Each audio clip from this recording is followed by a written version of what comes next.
Hello. It's been a week or two, hasn't it? And you are looking rather marvellous.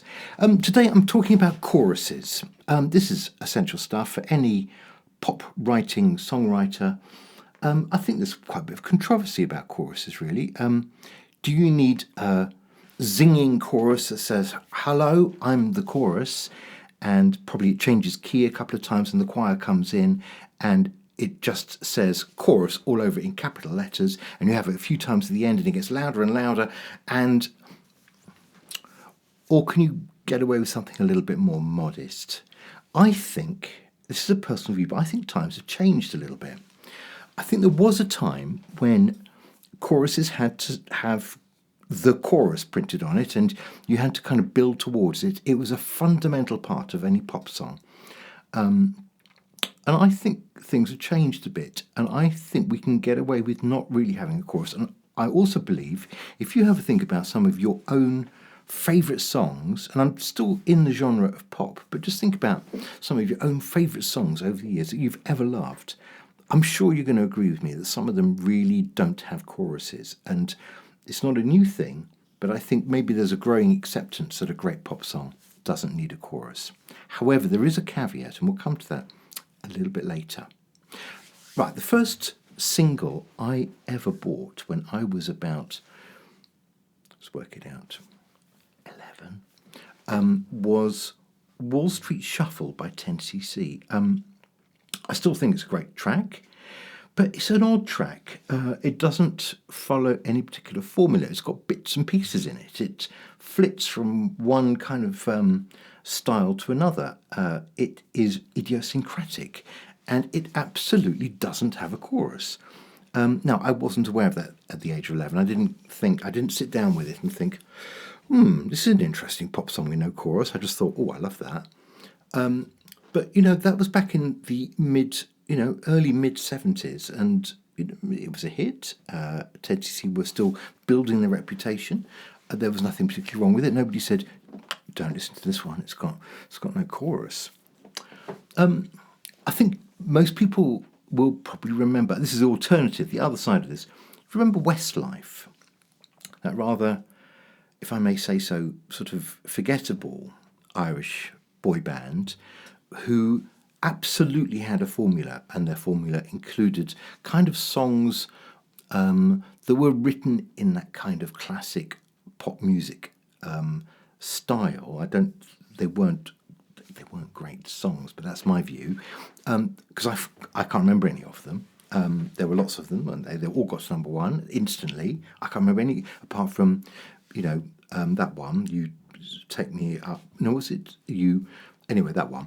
But they had a formula, didn't they? And they would emphasise the chorus in the way that they performed it. I'm sure you remember, a bunch of boys sitting on some stools, and it was that kind of hilarious, absolute formula thing of them all standing up at the same time as they got into the last chorus and changed key. And that was like almost like a homage to the idea of a pop song must have a chorus. I think if you think a couple of decades earlier to a classic pop songwriter like Barry Manilow, he did big choruses. He did I Am Announcing Now, big chorus, and he did this thing of starting slowly with a little tinkling piano, bringing in a bit of percussion, a bit more orchestra, then the choir, then the huge drums, then the whole thing, and the change of key, and I'm going to do the chorus twice.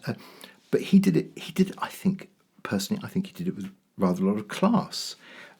It was a formula, it was kind of hilarious, but I think it was also, it was a bit schmaltzy. I thought it was a bit classy too, and I liked that. And if you want to ask about, recent kind of, obvious good examples of a great chorus, there are still some around. So look, my view is this: a great chorus, if you find one, if it just falls out of the sky for you, then brilliant, and go and make it as chorusy as possible. And so this recent example, I would say, go take a listen to one of the most recent Girls Aloud singles before they split up. Probably one of the very last they ever did, a song called Untouchable. It was not a very big hit. I think it's a fantastic pop song. That has got a flipping great big chorus all over it. It repeats it dozens of times, and I think it's really, really good. So that's a fabulous chorus, and anyone who's going to come up with a chorus as good as that, boy, use it. So here's the thing. I think in this day and age, you don't need a chorus, but you do need something. You need a hook. There's got to be a hook, and the difference between a chorus and a hook. Okay, a chorus is a bunch of words. It's probably, 2 or 3, 4 lines, and it says to you something about the whole song. It's probably got the name of the song, embedded in it. A hook is different. A hook is something that repeats in the song that your ear anticipates and wants to hear again.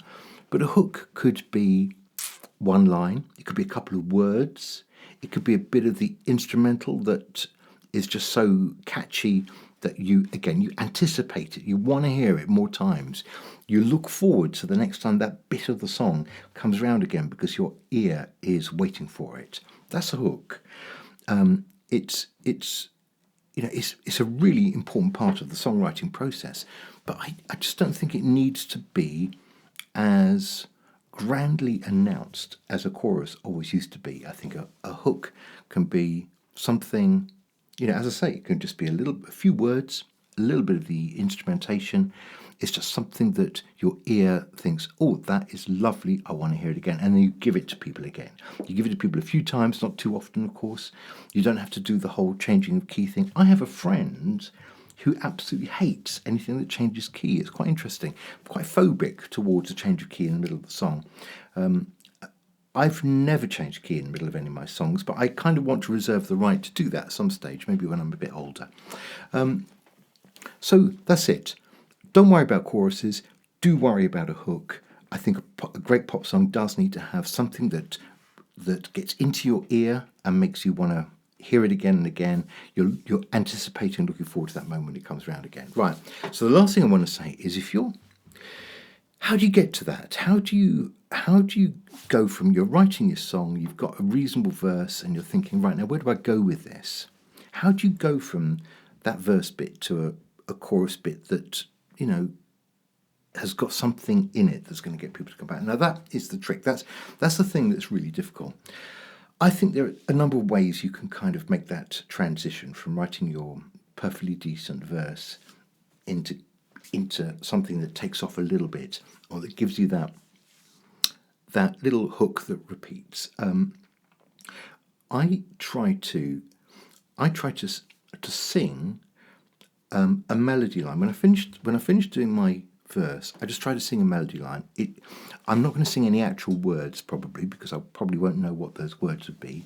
So I make up sounds. I'll sing, blah, blah, blah, blah, anything, as long as when I stop doing the verse, I'm just thinking purely, where does that melody go? And don't worry about the chords, don't worry about playing anything, just sing something. Where does it go? Where does your ear just take you, without worrying about words or syllables or anything like that? Just where does the melody line go? That's one helpful way of doing it. And I think another way of doing it is forget the melody line, think about where a chord might go.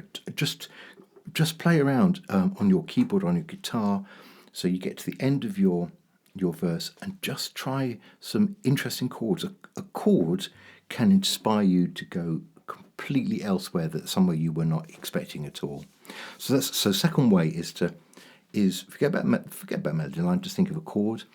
And I think there's probably a third way, which is to think what are the words you want to start that chorus with.